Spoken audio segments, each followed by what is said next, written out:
All right, so I actually flew in from California yesterday. I was out there presenting at an event called Social Media Marketing World. And between 2 days ago and today, my presentation changed. The landscape of live streaming changed a bit. And you're going to see throughout this presentation kind of how I cover and what I'm going to talk about is really a change in mindset. And that's why I kind of focus on myself being a kind of a change evangelist and really what that kind of means. So we're going to talk about two things here first, and really part of that change is around the two words that you see on the screen up here. And just for a little background, I'm a technology guy, worked in cyber defense for the Department of Defense, or cybersecurity for the Department of Defense for about 9 years, got to travel the world, 45 countries, 40 weeks a year, really deploying and managing cybersecurity solutions. And part of that was around collaboration and the ability for us to leverage social and the channels that we have to really drive innovation and adoption of technology. And one of the things that was the hardest thing to do was really to get the Air Force to share policies with the Army, or the Army to share with the Navy. As you can imagine, working with the government as a whole is a very hard thing to do, let alone trying to get them to share and collaborate. And really what I found a passion for is really how do we embrace technology? How do we leverage social media? How do we leverage the tools and things that we have available for us to actually drive change and make a difference? And so if you're an entrepreneur or you're a startup or even you're an enterprise, I've worked with brands like IBM, Dell, SAP. I live streamed 20 hours of the Super Bowl. But really what it came down to is how do we tell our story, and ultimately how do we make a difference and make an impact? And I think the times have changed, and these two words are the biggest pieces. We no longer are looking for a perfect solution. We no longer believe a brand is perfect. And I think when I'm working with brands, I put these two slides up there, and I simply say, if you believe your message, if you believe your solution is perfect, if you believe you have control of your message, if you believe you have control of your audience, unfortunately, I'm not going to be able to work with you. Now, that might be a little harsh. But really what this comes down to is perfection is no longer needed, requested, and honestly, none of us actually believe any brand is perfect. Can you agree with that, right? There's no brand out there that's perfect. But we also don't go on social media and say, what are our favorite brands doing? Ultimately, what we want to do is we want to have an experience. A lot of the conversation I've heard on stage both yesterday and today that I've been sitting in these amazing beanbags, which I already tweeted that I'm going to buy a beanbag before I leave here. But one of the things that I've really heard a lot of people talking about is really the change and the things that are coming forward in the future. And I think one of the things that we kind of have to talk about is really a change in mindset and what it really means when we're talking about a change in mindset. And that mindset requires things like, who is our target audience? What does our audience look like? One of the things that Henry Ford said way back when he said the reason he invented the car, because if he would have asked the people what they wanted, they would have said they wanted faster horses, not a car. Well, I would like to argue that today, if Henry Ford was here and he asked, I believe we now have the tools, the data, the people, and really it's our mobile device in our pocket, that we would actually tell them what kind of car we wanted. It probably would have been a Tesla out there. We would actually tell them how we would want the car and what we would want. The consumer of today has changed. So therefore, our mindset as a brand, our mindset as an industry, and really our mindset as a leader or an entrepreneur must change to embrace that individual mindset, that really we have the power in our pocket that no one ever had, especially in the days of Henry Ford. So what does that mean? What do we want? What can we provide? Well, the reason I gave this word full screen access of this presentation is I actually think if you could take anything away from this, I believe it's not about social media. I don't even believe it's about social video. I don't believe it's about live streaming. What I do believe we are actually seeking today is we are seeking access. Access to people, access to places, access to experiences. Nobody goes and buys a new iPhone. I'm a big Woz fan. I'm a big Steve Jobs fan. Actually, most people know me by my Twitter handle, which is iSocialFans. And that lowercase I in the front of that is actually because I'm an Apple fanboy. I like iPod, iPad, iProducts. And really what it comes down to is I don't buy a new iPhone because I want a new device or a new piece of technology. I buy it for the experience that I'm going to get with that new technology. What that new phone is going to allow me to do.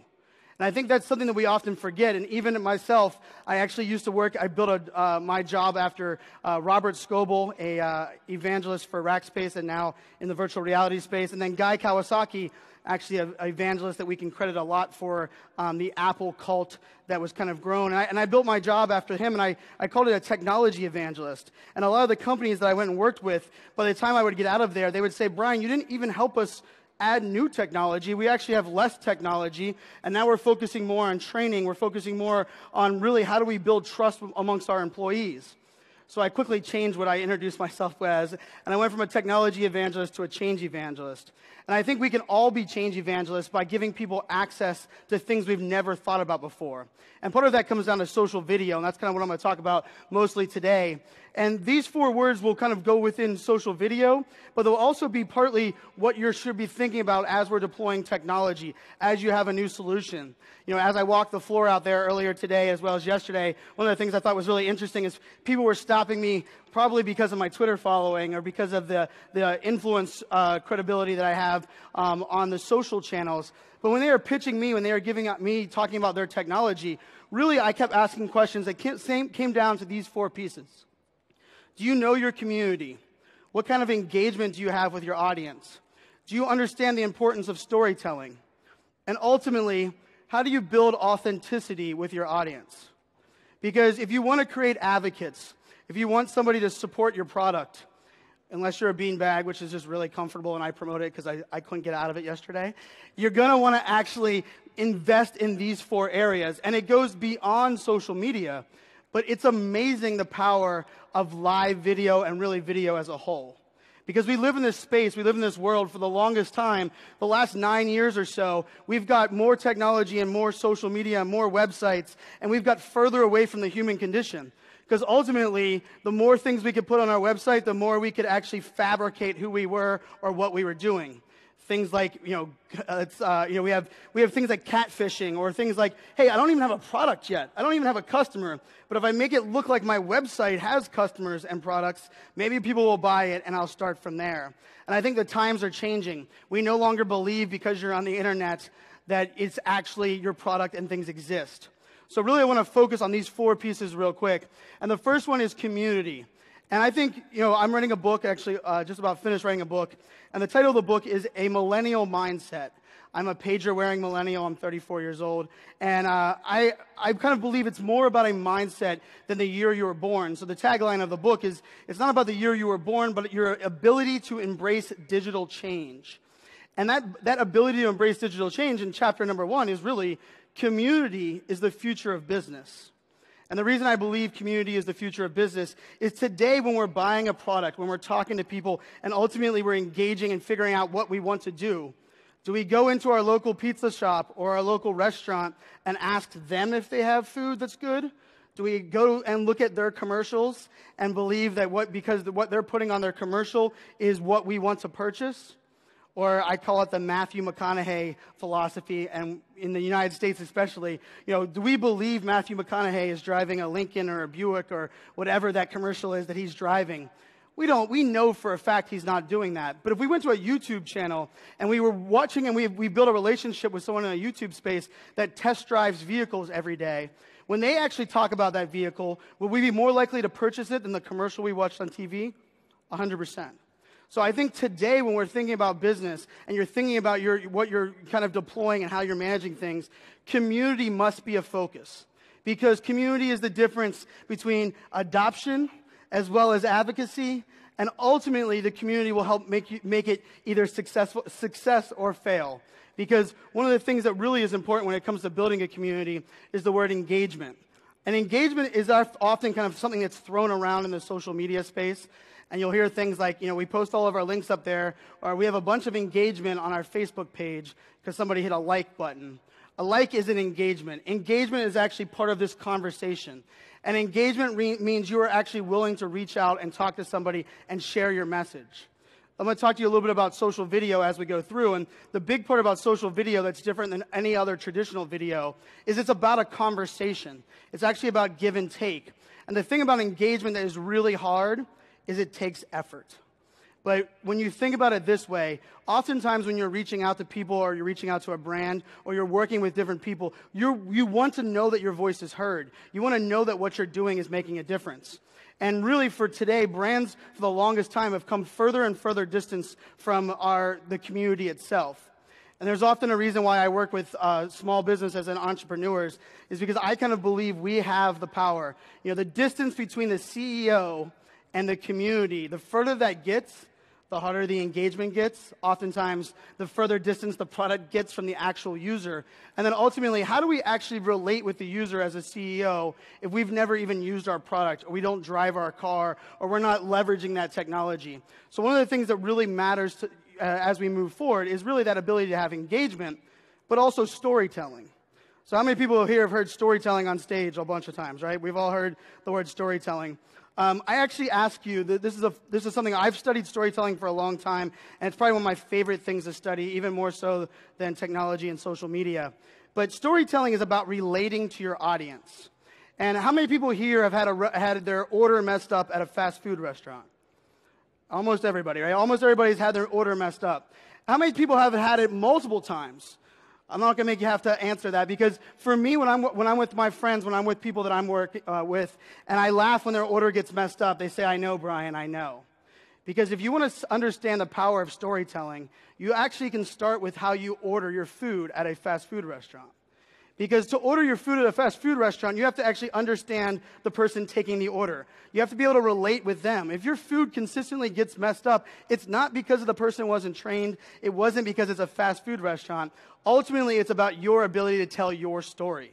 I'm a very picky eater. If I know that person's distracted as they're taking my order, I'm going to make sure that whenever they have my attention at the end, I'm going to tell them I do not want pickles on my hamburger.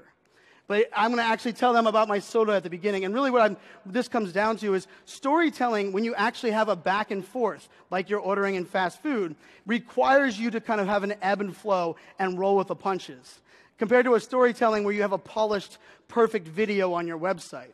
And the reason I harp on storytelling today is when you're storytelling, when you're doing things on stage or you're giving an interview on a radio show, the reason we tune into podcasts, the reason we love live interviews on the news is because you actually have to have the ability to tell a story, but also relate with your audience and say something that I believe is the most powerful phrase in live video. And it's also why most politicians and, honestly, most brands struggle with using live video. The most powerful phrase in live video, and it has everything to do about storytelling, is actually saying, "I don't know." Does anybody here have an "I don't know" page on their website? No, right? "I don't know" allows you to lend credibility and validity to the rest of your conversation. The reason we don't have an "I don't know" on our website is because we don't want people to know what we don't know. But we also now believe that we're no longer perfect. So when you're doing things like live video and someone asks you a question, or when I'm working with brands like the brands that I've worked with, the IBMs, the Applebee's, the BMW, oftentimes they say, "Well, it's scary, it's live. What if they ask me a question I don't know?" By simply saying "I don't know," not only humanizes the brand, but it allows you to tell your story with a valid point and a valid engagement, because we already believe that you don't know everything. And I think it's something that we can't underestimate. And that is really where authenticity comes. Everybody says that they trust their employees. We all have a wonderful culture at our company. Every single website, every company that you go to says it's the best place to work. And they probably show like a ping pong table or some arcade game, and they call that culture. Really what people are looking for is true authenticity. And how do you have that? How do you convey that true authenticity? It's really by saying that thing, like I just said before, saying "I don't know." Allowing yourself to relate with your audience, allowing you to have a conversation with your audience. I believe video is going to be the great equalizer for not only technology adoption, but social media adoption, as well as innovation. I'm one of those people that is living on the bleeding edge. I have 48 devices in my house, and it's just me and my 3 daughters, and I don't have that many people in there. My dog doesn't have a Wi-Fi enabled. But I love connected devices. I love the adoption of new technology. But what that comes down to is we also have to understand that the technology that we're embracing and how we're leveraging that technology is actually a transparent conversation. You know, in the United States, one of the big things with Uber came out was like Uber is using our phone data to actually position cars near where we're at after we use an Uber. Well, if they would have came out and said that and been authentic and said, hey, we're going to leverage your data to provide you a better service, a better experience, I would have signed up immediately. Instead, they hid that behind a website and behind those ridiculous terms and services that nobody reads. And ultimately, we were all upset that our data and information was being used without us knowing it. And that ability to be authentic is something we cannot underestimate. So this is actually me at the Super Bowl. And I was at the Super Bowl there this past year with SAP. And we were working with SAP, Deloitte, Capgemini, IBM, and Intelligence. And what those brands did is they brought us there to live stream and engage from the Super Bowl and have digital conversations with CDOs, technology leaders around the world. And we did 20 hours of live streaming. Now, what you can't see is on the other side of the person taking this picture is actually the Stanford band. And the Stanford band is actually standing there playing in all of their glory. And what we were lucky was, first off, that directional microphones are amazing. And second off, that our noise-canceling headphones worked. But with live video and live streaming, you'll hear people tell all the time is live is scary, live is real, live is too in your face. Well, I focus when we're thinking about this is it's not about live, and it's actually not about real time. It's actually about the right time. And what the right time means is you actually have to enable your customers, your clients, and even your employees to be able to leverage video technology when it makes the most sense.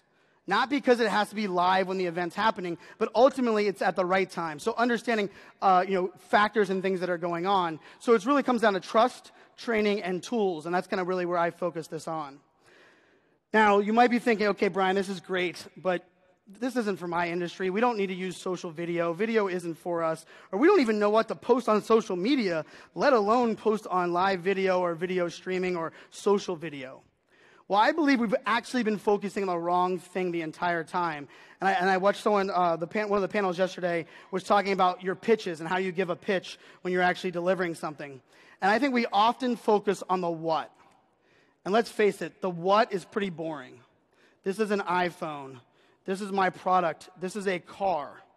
What people actually care about, what we relate with, why we will share something on social media, why we will watch a video, why we will connect with it, has very little to do with the what. It has a lot more to do with the how and the why.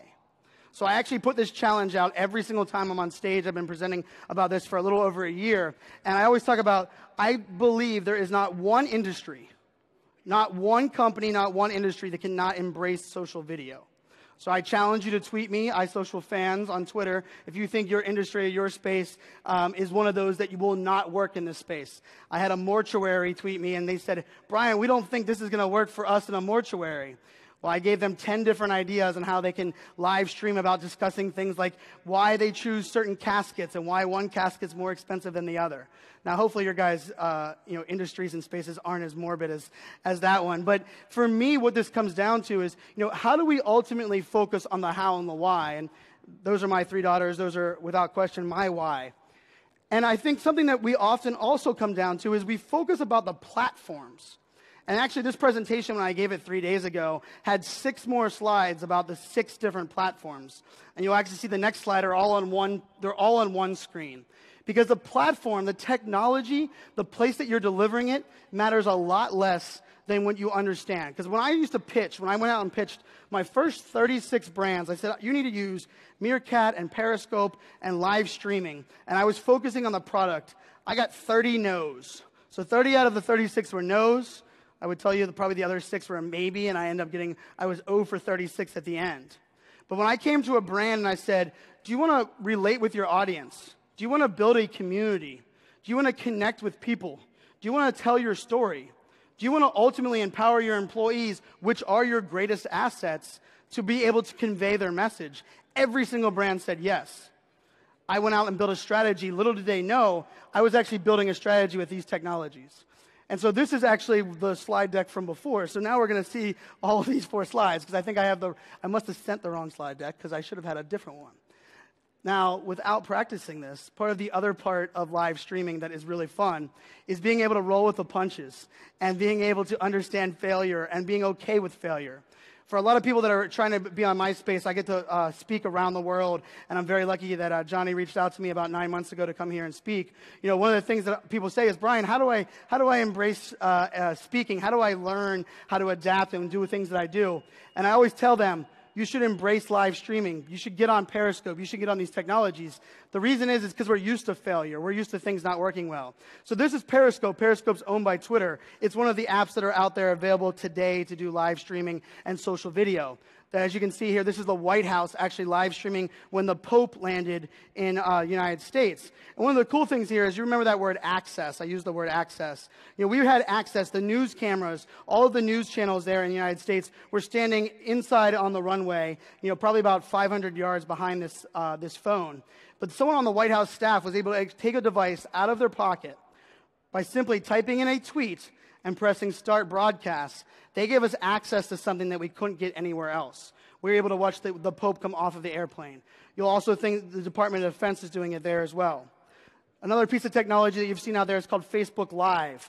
Facebook is going all in on live video.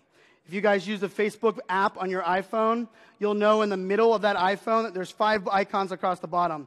The middle one is right now your Messenger icon. They're so bullish on live video that they're actually moving that Messenger icon off of that space and putting a live video icon in that space. If you've heard Mark Zuckerberg over the last couple of weeks, Mark Zuckerberg is fully understanding and embracing live video. The reason that he believes live video is so important is we want things where we want it, when we want it, and how we want it. But we also want to be able to connect and leverage social media that is as close to the real world or real life as we can possibly get. And that's really why Facebook is going all in on live streaming. And I actually think of Facebook as what I like to call targeted live streaming. The other one we have here is Snapchat. Snapchat is a very interesting solution. So Snapchat, how many people here are on Snapchat? I don't know. Yeah, wow, that's impressive. Okay, so there's a lot. That's probably 50% of the audience on Snapchat. Snapchat allows you to tell a story unlike any other platform. Now, I will convey this, and I will share this. December 4th of 2014, I called it the dumbest platform ever, and I said I would never use it, and I can't believe he didn't sell it to Facebook when Facebook was out. Now, that was before the stories existed, and it was before I truly understood the power of this platform. But really what Snapchat does, and it's really for brands as well as influencers and personal branding, is it allows you to humanize your brand and tell stories in unique, creative ways. And I believe Snapchat, the reason it's taking off and the reason the adoption is as high as it is actually allows us to be ourselves. When you hear people talking about Snapchat and why they like it, they say, I can be myself. I can have fun. I can show things in my life that no one else knew about me. And that's really what that comes down to, that access piece. And then this is probably a technology you guys might not know as much as the other ones. It's called Blab. And what Blab is it's kind of like Brady Bunch, where you get 4 squares of live streaming on the screen. And the nice part about Blab is Blab allows anybody from any location to be able to come into a conversation. Now, how many people here have used Google Hangouts? Yes, almost everybody's used Google Hangouts. You can probably agree with me. The only thing that's guaranteed with Google Hangouts is that something will go wrong, right? And it takes like a training and an act of God for you guys to get somebody on screen. What actually Blab has done is it actually allows you to build an audience and allow someone to come on screen by simply hitting the button on screen on your browser, hitting 2 OK buttons, because you have to authorize the microphone and authorize the camera, and then bam, you're live. You'll see on a screen a couple slides down. I was actually to get on a Blab with Tony Robbins. Tony Robbins was being interviewed. He said, okay, I want to open the questions. I wasn't at where Tony Robbins was. I was actually sitting at my dinner table watching it. And I said, wait a second, he's going to take questions? I submitted my question. They said, Brian, jump on air. I simply hit 1 button, and I was sitting side by side having a conversation with Tony Robbins. Something that we must focus on, and Steve Wozniak said it yesterday, keep it simple, stupid. Simplicity with these solutions. Live streaming is not brand new. Live streaming has been around for a long time. But what these solutions, these 4 solutions that really I showed you there for, what they really come down to is they give you the ability by simply touching your phone, by simply pressing a button on your device to stream to the world. Right now we're live streaming on multiple devices around the world. You do not have to be in Manchester to consume this experience, to have access to this presentation. To me, the ability to do this is powerful, but it also comes down to the access of us having to think about it and just sometimes go all in. what you'll see here is this is actually Applebee's, and we actually took over Applebee's .com, the restaurant website. We actually took over their website for an entire day, 1 month after the technology came out. So almost a year ago, we were on Applebee's.com, and they were giving away 2 million free appetizers to anyone who came into their restaurants anywhere in the United States. And what we did is we actually had the conversation, and we allowed people to actually take their phone into the restaurant. We gave them a gift card and said, live stream your experience. Share with the world what you think about this appetizer, what you think about this your return to Applebee's. Now, that's pretty scary because we didn't tell them, please say that it's good food, please talk about But what Applebee's really did was Applebee's was so confident in their research and understanding their customer demographic that they knew that if someone hadn't been in their restaurant in 2 years and they returned to the restaurant, they had an 81% likelihood of enjoying the experience. So they were resting on that. So we live streamed that experience for 12 hours. We took over their website. We drove 1 billion with a B impressions on that hashtag. Well, why would people care about that? Why would people share that? Why would people engage with that conversation? Well, we didn't have Matthew McConaughey talking about why Applebee's was good. We actually had real people having real conversations, using their devices that were in their pockets, sharing their experience. Dunkin' Donuts actually went live the very day that Facebook Live came out to the Facebook pages. And what they actually shared was actually pretty interesting. I'm a Dunkin' Donuts fan. And Dunkin' Donuts gave access to the first ever time they've ever shared Dunkin' University, which is what every employee has to do when they go get hired on a Dunkin', is they go through Dunkin' University. So they simply fired up their phone and walked through this entire element and walked through their entire Dunkin' University. Well, why does that matter? Well, when we talk about where you want to work or where you want to spend your money, what motivates people to get out of their seats and not buy something on Amazon or not buy something that can be delivered to your house? When I lived in Arizona, I could actually order something on Amazon and get it the same day. So for me, what this really means is you have to give people access to places, products, and experiences that they can't get anywhere else. But what that also comes down to is just because it's real time, just because it's live, does not mean you don't need a strategy. I've strategized for 3 days for a 1-hour broadcast before. Because ultimately, we want to understand the swim lanes. We want to have a mission. I don't believe just clicking the button and going. But the funny part about that 3-day brainstorm was after the 3 days, we go live, and about 20 minutes into that 1-hour stream, the audience kept asking us questions that we didn't predict.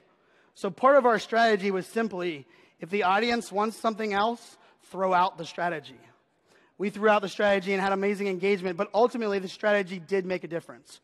So I have about 2 minutes left, and this is kind of the rollout solution. This is my playbook. This is what I give, and this is how I work with every brand.